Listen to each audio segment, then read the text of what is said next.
Hello everyone, and welcome back. So today we're going to look at minor bar chord positions, and two of them mainly. So the two we're going to look at are one with the bass note on the 6th string, and then one with the bass note on the 5th string. Okay? And these are movable, it's the same position all the time, but you move up and down, so you can pretty much play them in any key for any chord, okay? Not pretty much, you can. So let's begin. On the 6th string, if you start on the 6th string with the bass note, so this will be an E. We've gone over the open minor chord positions in another video, right? If you've watched that, then you know that the E minor chord is just these two notes, right? The 5th and 4th string, 2nd fret, okay? Open. So all we're doing here is we're switching fingers. We're using the 3rd and pinky finger, the 3rd and 4th finger, and then you're placing your finger, see, where it would be open at the nut, okay? This white thing here, that's the nut. Okay, so you would just slide up. This would be an F chord because E, F, and that's the minor chord. So it's an F minor. And then you can slide up F sharp minor, G minor, G sharp, A, okay? And let's play at the 5th fret. What I recommend is that you play up here at the 5th fret first if this is your first time playing with bar chords. And because it's going to take some building of the muscle in your thumb, some strength in your forearm and hand, and some flexibility in the wrist. Again, I'm going to put a link in the video. I'm going to put a link to another video from my yoga channel for your wrists, for stretches and massages for your wrists that really help with this if your wrist starts to bother you from doing this. And be aware of that. Try not to learn it in a way that bothers your wrist. Everyone's body is unique, so find a way that works for you. What I do is I put my thumb on the back of the neck here, flat on the neck, and then I roll my wrist underneath, okay? And I bring my first finger flat on the whole 5th fret. So we're going to want every one of those notes to sound well.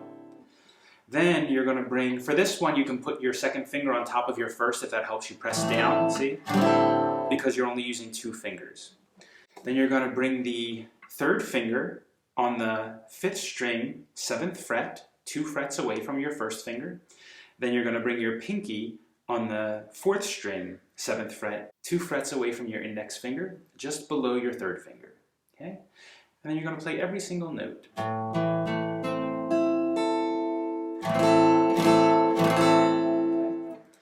So a few things, you want to be as close to the fret as possible, but not on it, because then it's not going to sound. It's going to sound choppy and pinching.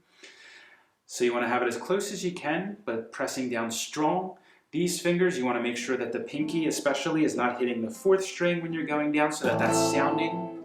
These are just some things that you might run into. This is going to take, again, some building of strength in your thumb, especially your thumb muscle. And press that firmly against the back, roll under, and draw in.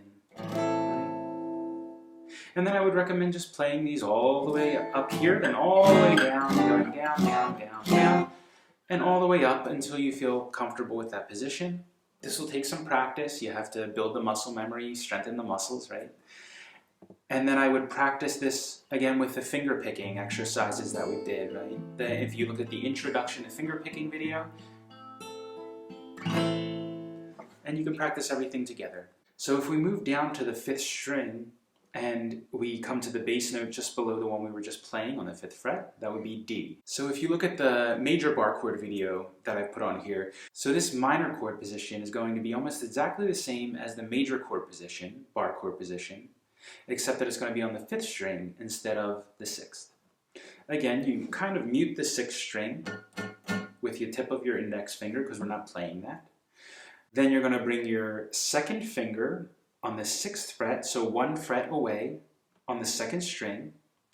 Your 4th finger on the 7th fret, so 2 frets away from your 1st finger, on the 3rd string. And your ring finger, your 3rd finger, on the 4th string, 2 frets away from your 1st finger on the 7th fret. And then you're going to play everything from the 5th string down. And we're going to begin with this one, get them all clean, nice and clean. to come down and just go right down. This is going to be the same as the A minor position. So on the 5th fret with the open chords that we've gone over, you would just change your fingers and bring your index finger where, again, the nut is. Okay? And it's the same thing, just sliding up.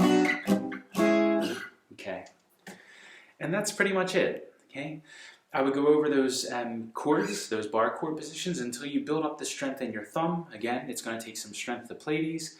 And go through those exercises, the finger picking exercises. If you get tired, your wrist gets sore, again, look at what you're doing.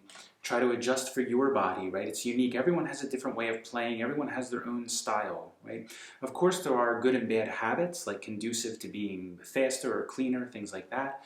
But there's some things, some little things that some great guitar players do in completely different ways than people would recommend or people say is the right way, okay? Which there is no right way, really.